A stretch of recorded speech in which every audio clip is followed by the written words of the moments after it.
예배하는 저와 여러분에게 하나님의 풍성하신 은혜와 생명이 흘러갈 수 있기를 간절히 소망합니다. 제자되기 시리즈를 우리 8번을 하면서 모든 주제들이 참 저도 다시 한번 새롭게 느끼고 또 모든 주제들이 다 중요하다고 느꼈지만 또 특별히 마지막 8번째 주제는 우리 그리스도인들에게 있어서 참 중요한 주제라고 생각이 됩니다. 이런 주제들을 통하여서 우리가 제자가 된다는 건 정말 무엇일까? 또 세상 속에서 우리가 그리스도인으로서 좀 가지고서 살아야 하는 정체성은 무엇인가에 대해서 좀 우리가 깊이 한번 생각하면서 살아가시면 너무나 귀한 주제라고 생각이 됩니다. 오늘 마지막 8번째 주제는 죽음에 대한 겁니다. 여러분들이 7가지 주제가 다 기억나지 않는다고 해도 그리스도 안에서 내가 죽는 제자의 길을 가신다면 정말 진정한 제자로서 우리가 살아가게 될 줄 믿습니다. 그만큼 그리스도 안에서 내가 죽는다는 것은 참 부담스러운 주제이기도 하고 참 하기가 어려운 주제입니다. 그러나 내가 하는 것이 아니라 하나님께서, 성령께서 우리 가운데 내주하실 때 가능한 일이고 성령을 통해 이루어지는 일이기 때문에 그것은 참으로 축복된 일이고 그리스도인으로서 값진 주제입니다. 그리스도 안에서 죽는다는 것은 내 의견이나 내 주장이 없어지는 것을 의미하는 것이 아닙니다. 죄에 대하여 죽고 의에 대하여 사는 것을 의미하는 것입니다. 그리스도인은 착하게 사는 것이 목표일까요? 그리스도인은 착하게 사는 것이 목표가 아닙니다. 세상 일에 대해 관심 없어지는 것도 아닙니다. 그리스도인이라고 하는 것은 봉사하는 사람이 되는 것이 목적이 아닙니다. 그것들은 다 표면적인 것들입니다. 그리스도인은 내가 죽고 내 안에 주가 사는 삶이 되는 것이 그리스도인의 목적입니다. 그래서 주를 위해 사는 것처럼 보여지고 주의 영광을 위해 사는 것처럼 드러나는 것입니다. 자칫 주님 없는 봉사, 주님 없는 착함, 주님 없는 예배로 인해 종교인이 될 수도 있습니다. 오늘 제자로서 죽음이라는 큰 주제 안에서 제자로서 겪는 죽음의 의미를 함께 나누고자 합니다. 여러분, 한국 사람들에게 대중적으로 위대한 위인 누구입니까? 라고 물으면 보통 어떤 인물들을 이야기하죠? 그렇죠. 위인들. 예. 혹시 뭘 보셨나요? 한산이요. 아니요. 아니, 너무 정확하게 이순신만 얘기를 하셔가지고. 예. 보통 세종대왕 아니면 이순신이잖아요. 예. 이순신 장군의 면모를 잘 드러내고 있는 것이 그의 난중일기였습니다. 그죠? 1592년 임진왜란에서부터 1597년 정유재란까지 기록된 일기 중에 정유년 9월 15일에 기록된 일기에 우리가 너무나 잘 아는 표현이 거기에 기록되어 있습니다. 한자로 하면 필사즉생, 필생즉사입니다. 어렵죠? 풀어서, 또 친절하게 다 풀어서 제가 한번 읽도록 하겠습니다. 밀물에 맞춰 여러 장수들을 거느리고 우수영 앞바다로 진을 옮겼다. 벽파진 뒤에는 명량 해협이 있는데 적은 수의 수군으로 명량을 등지고 진을 쳐서는 안 되기 때문이다. 여러 장수들을 불러 놓아놓고 엄하게 말했다. 병법에서 이르기를 죽고자 하면 살고 살고자 하면 죽는다 라고 했다. 또한 사람이 길목을 지키면 1000사람이라도 두렵게 할 수 있다 라고 했는데 이는 오늘의 우리를 두고 하는 말이다. 너희 여러 장수들이 조금이라도 명령을 어긴다면 즉시 분율로 다스리겠다. 여기에 나온 이 말이 바로 필사즉생, 필생즉사입니다. 이 내용은 바로 이순신 장군이 명량해전을 하루 전에 장수들을 모아놓고 한 말이었습니다. 당시 12척의 배로 330척의 배와 맞서 싸워야 하는 아주 정말 말도 안 되는 절박한 상황에서 조선의 장수로서 어떤 각오로 싸울 것인지를 잘 드러냈던 말이었습니다. 바로 죽고자 하듯이 싸우겠다라는 것이었습니다.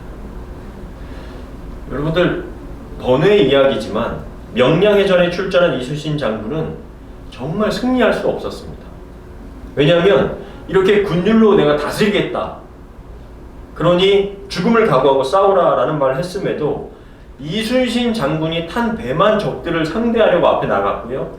11척의 배는 너무나 많은 왜군 앞에서 겁을 먹고 다 도망을 쳤습니다. 그러니까 이순신 장군 탄 배만 앞으로 나가고 나머지 11배는 다 도망쳤던 거예요. 그러다가 이 명량, 외둘목이라고 하는 곳에 물살이 바뀌어서 왜군의 배가 주춤하는 동안 도망치던 11척의 배가 쟤네들 저기 저러고 있네 하면서 다시 이순신 장군과 함께 싸워서 왜군을 무찌르게 되었다라는 것이죠. 이순신 장군이 참 그 상황에서 참 열이 많이 받았을 거라는 생각이 좀 듭니다. 이순신 장군은 자신이 장수들에게 한 말처럼 죽고자 했을 때 살게 되는 것을 가르쳐준 인물이 된 것이죠. 그것뿐만 아니라 결국 자신을 희생함으로써 조선이라는 국가를 위험에서 구하게 되는 일을 한 인물로 추앙을 지금까지도 받게 된 것입니다. 제가 이순신 장군의 이야기를 감히 예수님과 비하여 할 것은 아니지만 조금 이해에 도움이 되셨으리라 생각됩니다. 우리가 예수님을 참 신이시요 하나님의 아들로 믿는 것은 바로 죄로 인해 죽을 수밖에 없는 우리를 위하여 하나님이신 그분이 대신 죽으셨기 때문입니다. 그리고 그 사망의 권세, 죽음의 힘을 깨고 다시 부활하신 분이시죠. 어떤 종교도 또 어떤 성인이라고 하는 사람도 이 죄의 문제, 죽음의 문제를 해결하지 못했기 때문입니다. 그래서 그리스도를 믿고 따르는 제자들에게 죽음은 구원으로 나아가는 문입니다. 다시 말해 주님을 믿지 않던 과거의 죄의 종로를 타던 내가 더 이상 죄가 시키는 대로 살다가 죽음으로 끝나는 인생이 아니라는 것이죠. 다시 말해 죄에 대해 죽고 의의 왕이신 주님의 종으로 나는 새로운 생명을 얻은 것입니다. 그래서 의의 종으로 살게 되는 것이죠. 로마서 16장 11절부터 13절인데요. 이와 같이 여러분도 죄에 대해서는 죽은 사람이지만 하나님을 위해서는 그리스도 예수님 안에서 살아있다고 여기십시오. 그러므로 죄가 여러분의 죽을 몸을 지배하지 못하게 하여 악한 욕망에 따르지 않도록 하십시오. 같이 읽겠습니다. 시작. 여러분은 몸의 어느 한 부분이라도 죄의 도구가 되게 해서는 안 됩니다. 오히려 죽은 사람 가운데서 다시 살아난 사람처럼 여러분 자신을 하나님께 바치고 여러분의 몸을 정의의 도구로 하나님께 드리십시오. 우리가 세상에 살면서 죄의 영향을 받을 수밖에 없지만 그저 겉으로만 죄에 대해서 반응이 없는 척을 하는 것이 아니라 그리스도와 하나가 되어 우리가 죄에 대하여 죽었음을 믿고 사는 것입니다. 그래서 죄에 대해서 죽은 사람은 어떻습니까? 찔러도 반응이 없는 거죠. 발로 차도 반응이 없는 겁니다. 그것처럼 죄의 영향이 나에게 올 때 나는 죄에 대해서 죽은 사람처럼 반응하라는 것입니다. 결국 그리스도가 나를 다스리시며 죄를 싫어하고 멀리하시는 성령께서 온전히 나를 지배하시는 겁니다. 그것이 주로 인해서 새롭게 사는 사람의 모습이라는, 반응이라는 겁니다. 그것이 다른 표현으로 하면 성령 충만입니다. 그래서 죄를 지으며 살던 것이 아무렇지 않았고 때론 죄 가운데 살던 내가 그 죄를 지으며 살 때 달콤했던 하기까지 했던 그 삶이 이제는 미워지고 싫어지고 원하지 않는 삶이 되는 것입니다. 나아가 하나님께서 원하시는 것, 좋아하시는 것에 관심이 생기고 삶의 방향이 바뀌는 그것이 진정 내가 죽고 주로 인해 내가 새롭게 사는 은혜의 삶이 되는 것입니다. 그래서 제자도에서 과거의 내가 죽음은, 성경이 말하는 죽음은, 내가 죽는다는 것은 구원으로 가는 문이 열렸다라는 것입니다. 두 번째로 제자로서 죽음은 자기 부인입니다. 한번 같이 읽겠습니다. 시작. 그리고서 예수님은 제자들과 군중들을 불러 모으시고 이렇게 말씀하셨다. 누구든지 나를 따라오려거든 자기를 버리고 제 십자가를 지고 나를 따르라. 자기 생명을 구하고자 하는 사람은 잃을 것이며 나와 복음을 위해 자기 생명을 버리는 사람은 얻을 것이다. 마치 이순신 장군이 얘기한 이야기랑 너무 비슷하죠? 이 구절은 예수님께서 자기 부인을 설명하시기 위해서 사용한 말이에요. 그 당시에 십자가는 로마의 잔인한 처형 방식이었죠. 그래서 길에 누군가가 골고다 언덕을 향해 그 십자가의 가로로 된 부분을 이렇게 메고 가고 있으면 아, 저 사람은 사형장으로 끌려가는 사람이구나 라고 다 알았던 거예요. 결국 제자는 자기를 부인하고 주와 복음을 이라는 십자가를 지고 사는 사람을 의미하는 것입니다. 자꾸 제가 자신을 죽여야 한다라는 말이 좀 이해가 되지 않고 부담스럽게 느껴질지도 모르겠습니다. 그러나 놀라운 것은 그렇게 자신을 부인하고 버릴 때 진짜 나를 찾게 되고 내가 누구인지를 발견하게 된다는 겁니다. 이런 역설적인 기독교의 은혜가 자기 부인에 감추어진 보석과도 같은 부분이에요. 진짜 나를 발견하게 된다는 것, 진짜 나로 살게 된다는 것, 진짜 하나님께서 나를 만드신 그 본연의 모습을 찾아 발견하고 살아가게 된다는 것, 그것이 바로 기독교의 역설이라는 거예요. 제가 명량해전에 이순신 장군의 이야기를 들려드린 것처럼 조선의 수군들이 한마음이 되어서 자신의 목숨을 내놓고 싸우지 않았다면 그 당시에는 잠시 생명을 건질 수는 있었겠죠. 그러나 왜군의 포로가 되어서 조선의 민족으로선 더 이상 살 수 없게 되는 것과 같은 이치입니다. 조선의 수군으로서의 십자가를 지기를 포기할 때 자기만 살 것 같지만 결국 조선이라는 민족이 죽고 자신도 왜군의 포로가 되는 이치처럼 조선의 수군으로서 죽고자 하여 자신의 십자가를 질 때 조선인으로서 자유를 누리며 살게 되는 것과 마찬가지인 거예요. 하나님의 자녀가 죽음이 두렵고 제자 되기를 포기한다면 죄의 종으로서 계속 살게 되는 겁니다. 그것은 죄의 포로가 되는 것이고 하나님의 자녀로서 영광스러운 생명과 자유를 잃어버리게 되는 거예요. 그런데 우리는 그것이 귀찮고 두렵고 이해되지 않는다고 하여 무관심하게 살거나 포기하면 나는 여전히 이 땅 가운데 살아있는 것이나 죽은 것처럼 사는 거예요. 로마서 8장 13절인데요. 같이 한번 읽겠습니다. 시작. 너희가 육신대로 살면 반드시 죽을 것이로되 영으로서 몸의 행실을 죽이면 살리니. 이게 기독교가 말하는 내가 죽을 때 산다라는 그 역설적인 표현의 은혜의 말씀인 거예요. 영국의 위대한 설교자 마틴 로이드 존스 목사님이 이렇게 말합니다. 많은 그리스도인들이 그리스도인다운 삶을 사는 것을 어려워하는 이유는 영적으로 자기 자신을 과보호하기 때문이라는 것을 나는 점점 더 확신하게 됩니다. 이 말이 이해가 되시나요? 여러분, 경제가 성장하면서 우리나라를 한번 생각해 보세요.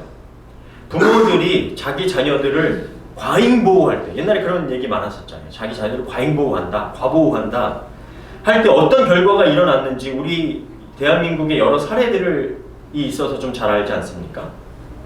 대기업의 자녀들이 막 인간성을 상실하고 내가 뭐 한 대에 100만 원이다, 뭐 1000만 원이다 이러면서 막 야구방망이로 때렸던 사건들, 뭐 무슨 항공의 자녀가 땅콩 때문에 비행기를 회항시킨 사건들, 무슨 어디 그룹의 뭐 아들이 뭐 하여튼 뭐 그런 일을 벌이는 일들, 인간성을 상실하고 배려를 잃어버리고 타인의 고통에 무감각해지는 괴물들을 낳는다는 것을 언론을 통해서 듣게 됐습니다.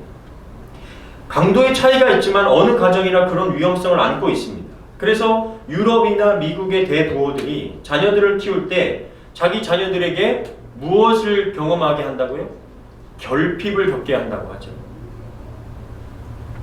뭐 예를 들어 영국의 그 찰스 왕세자의 자녀들을 이렇게 군대에 보내서 뭐 그런 일들을 경험하게 하고 하는 일들, 쉽게 말했을 때 고생을 겪어봐게 하는 겁니다. 또 한때 유명한 기사가 있었죠. 뭐 초창기 구글을 만든 사람들을 부모들은 자녀들에게 구글을 검색하지 않게 한다고 했습니다. 그런 학교를 보낸다고 했어요. 뭐 지금도 그런지는 잘 모르겠습니다만은 그들의 자녀들이 다니는 학교에서는 구글이나 이런 것들을 쉽게 검색해서 자료를 쉽게 얻을 수 있게 하지 않았다는 겁니다. 왜 그렇죠? 생각하는 힘, 자료를 찾고 내 것으로 만드는 학습하는 힘을 상실할 수 있기 때문이란 것이었습니다. 신앙도 마찬가지입니다. 내 자신이 영적 비만이라는 질병에 걸리면 하나님을 향한 갈급함을 잃어버리게 되기 때문이에요.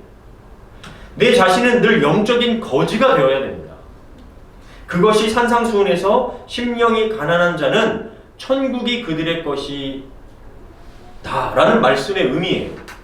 내가 하나님을 향하여 늘 갈급하고 목마르지 아니하면 영적으로는 비만에 걸려서 제대로 된 올바른 제자로서의 삶을 살아갈 수가 없게 되는 것입니다.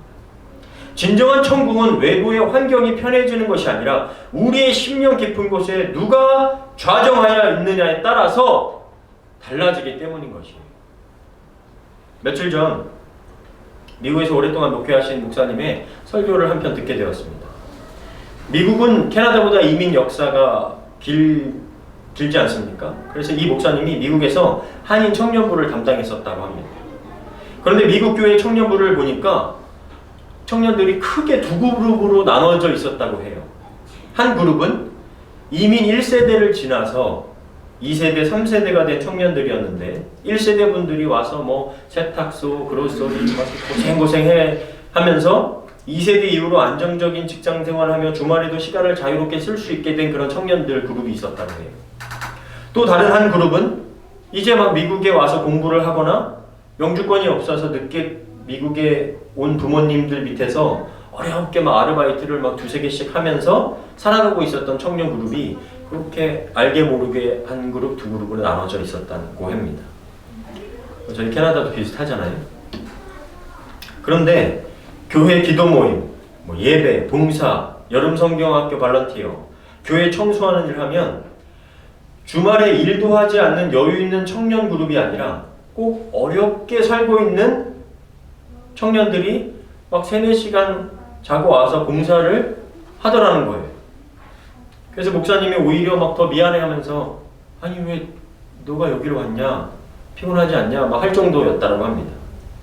그런데 오히려 주말에 시간이 적으로 여유 있는 청년들은 청년부가 어떠니 저떠니 하면서 불평하고 교회에 시간을 내지 않는 것을 그 목사님이 경험하게 되었다고 합니다.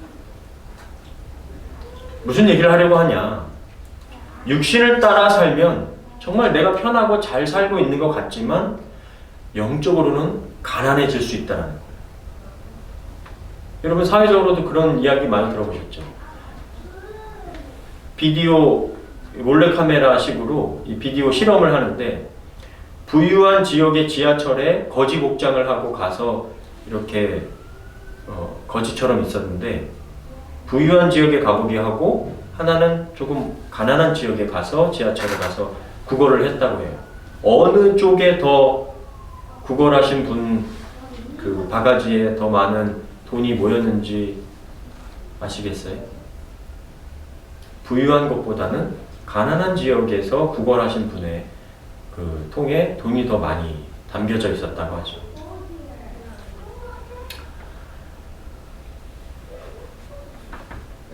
우리가 하나님을 위해 살려고 내가 죽는 것을 경험할 때 하나님께서 우리를 살게 해주시는 것을 경험하게 됩니다. 죽음을 통해 생명의 원리가 일어나는 영역이 있는데 그것이 바로 선교입니다. 예수님은 자신이 고난받는 종이라는 이사야 예언을 성취하실 것을 분명히 알고 계셨고 고난이 반드시 필요하다고 하셨습니다. 그래서 예수님이 십자가를 지고 골고다 언덕에 오신 것이죠. 요한복음 12장 23절부터 25절입니다. 그러자 예수님이 이렇게 말씀하셨다. 내가 영광을 받을 때가 왔다. 내가 분명히 너희에게 말한다. 한 알의 밀이 땅에 떨어져 죽지 않으면 한 알 그대로 있지만 그것이 죽으면 많은 열매를 맺는다. 자기 생명을 사랑하는 사람은 그 생명을 잃을 것이며 이 세상에서 자기 생명을 미워하는 사람은 그 생명을 영원히 보존할 것이다. 주님의 죽음을 통해 온 세상에 생명이 전해지게 되었습니다. 진짜 생명을 말하는 거죠. 선교라는 것은 바로 누군가의 고난, 죽음을 통해 예수의 생명이 전해지는 방법입니다. 기독교의 역사는 선교의 역사라고 해도 과언이 아닙니다. 기독교가 지금도 온 세상에 전파되는 방법은 선교죠. 제가 이번에 한국에 방문했을 때 처가댁이 인천이어가지고 처남과 함께 차이나타운에 자장면을 먹으러 갔습니다. 그런데 사람이 너무 많아서 자장면 집을 구경만 하고 왔습니다만 그곳에 저도 그곳에 처음 갔거든요. 선교사님들이 배를 타고 와서 처음 발을 디딘 곳과 감리교 선교사인 아펜젤러와 언더우드 선교사의 기념비를 거기서 보고 왔어요. 차이나타운에서. 이 사진도 제가 이 셀폰으로 찍은 사진인데요. 이 기념비에 이렇게 기록되어 있습니다. 기념비에 기록된 글이 보이시나요? 안 보이시죠? 네. 먼저 아펜젤러 선교사님의 글입니다. 우리는 부활절날 이곳에 도착했습니다. 저기 적혀져 있는 글이에요. 오늘 사망 권세의 빗장을 산산히 깨뜨리시고 부활하신 주님께서 이 백성을 얽어맨 결박을 끊으시고 그들을 하나님의 자녀가 누리는 자유와 빛으로 인도하여 주시기를 기원합니다. 아니, 그때 안 해도 되는데. 예. 1885년 부활절. 그 다음에 언더우드 선교사의 조선의 부름 중에서 한 부분이 저 왼쪽에 새겨진 부분인데요. 조금 길지만 제가 좀 읽어드리겠습니다. 지금 내 눈앞에서는 새로운 조선의 모습이 선명하게 보입니다. 장차 이 나라 방방곡곡에서 사랑과 화목과 협동의 기독교 정신으로 가르치는 학교들이 보이고 도시와 마을마다 자비량으로 운영되는 기독교 병원들이 보입니다. 이 나라의 모든 곳에 그리스도의 사랑을 실천하여 긍휼을 베푸는 기관들이 세워져서 고통당하는 자들을 섬기고 여기저기 죽어가는 자들에게 빛과 기쁨을 주는 모습이 보입니다. 이 나라가 힘있고 복된 가마의 두 팔을 내밀어서 한 팔로는 중국을, 다른 한 팔로는 일본을 껴안아 세 나라가 다 기독교 국가가 되어 모두 손에 손잡고 한 큰 원을 그리어 어린 양을 영원토록 찬송하고 만왕의 왕 만주의 주 예수를 소리 높여 찬양하는 모습이 보입니다. 다시 읽는데 참 감동이 되는데요. 여러분, 이 언더우드 선교사는 1915년 연희 전문학교, 지금의 연세대를 세운 설립자입니다. 그리고 세브란스 의학 전문학교는 1885년 알렌 선교사가 세운 광해원에서 시작이 되었죠. 지금 우리 윤서의 어머니가 일하고 있는 병원이 그 세브란스 병원, 거기서 알렌 선교사가 세운 광해원에서 시작되어서 연희 전문학교 또 세브란스가 같이 연합이 되게 된 것입니다. 여러분, 방금 읽어드렸던 그 언더우드 선교사의 그 기도의 말이 그 당시에 그렇게 세워졌다는 게 아닙니다. 보인다는 말이 그렇게 세워져서 보인다는 말이 아니에요. 그 당시 한국에는 언더우드 선교사가 말한 병원, 학교, 교회가 없었어요. 그런데 믿음의 눈으로 보인다고, 하나님의 눈으로 보인다고 말씀하고 있는 거예요. 척박하고 황량한 나라가 어찌 될지 모르는 정말 위기의 조선 후기였습니다. 도착한 선교사님들의 헌신과 희생이 아니었다면 정말 지금의 한국은 없었다라고 말해도 과언이 아닐 정도입니다. 선교는 하나님의 마음을 품고 기도하는 누군가의 헌신과 죽음으로 볼 수 없는 꿈을 품고 기도하며 복음을 증거하는 것입니다. 황무지 같았던 조선의 희망을 빛을 볼 수 있는 사람의 기도와 죽음이 생명의 땅이 될 수 있게 한 하늘의 미랄이 된 것이에요. 그 당시에 이렇게 찍혀져 있는 사진들을 제가 봤는데 그냥 배 타고 온 게 이런 밴쿠버 어디 섬 같은데 그냥 아무것도 없는 그런데 배 타고 들어온 거예요. 막 조선 사람들이 흰띠 두르고 있었고 배 이렇게 무슨 옷이죠 그거? 이렇게 한복 같은 거 입고 하얀색 한복 같은 거 입고 그러고 있었던 사람들이 살고 있었던 곳이에요. 이런 선교 과정 속에는 박해도 있고 순교도 있습니다. 이 또한 제자들이 겪는 죽음이죠. 바울이 선교하면서 겪었던 고백이에요. 고린도후서 1장 8절부터 10절. 형제 여러분, 우리가 아시아에서 당한 고난에 대해서 여러분이 모르는 것을 원치 않습니다. 그때 우리는 도저히 우리 힘으로 견뎌내기 어려운 고생을 겪었으며 마침내 살 희망마저 버렸습니다. 우리 마음에는 사형 선고를 받은 것 같은 느낌이 들었지만 이런 일이 일어난 것은 우리가 우리 자신을 의지하지 않고 죽은 사람을 다시 살리시는 하나님을 의지하도록 하기 위한 것입니다. 하나님이 그처럼 큰 죽음의 위험에서 우리를 건져주셨으니 앞으로도 건져주실 것이며 또 건져주시리라 믿습니다.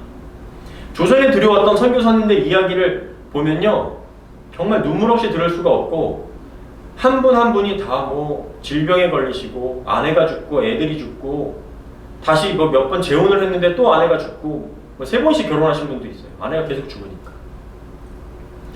그 당시 의류가 제대로 돼 있습니까? 조선이 먹을 게 제대로 있었습니까? 우리가 예수님을 제대로 믿는다면 때론 죽을 것 같은 불편함이 저와 여러분에게 있을 것입니다. 불편함 정도가 아니라 육체적으로 혹은 정신적으로 죽을 것 같은 경험을 하게 될 수도 있습니다. 물론 이 당시 이렇게 막 사회적인 환경이 척박한 시대와는 지금은 너무나 다른 사대를 살고 있죠. 근데 왜 그런 고난이 있느냐? 죄와 부딪히게 되고 세상의 가치관과 맞서야 할 때가 있기 때문인 거예요. 그러나 바울이 말하는 것처럼 우리의 약함을 통한 능력을 경험하게 되고 고난을 통한 영광을 맛보게 되며 죽음을 통한 생명을 보게 될 것입니다.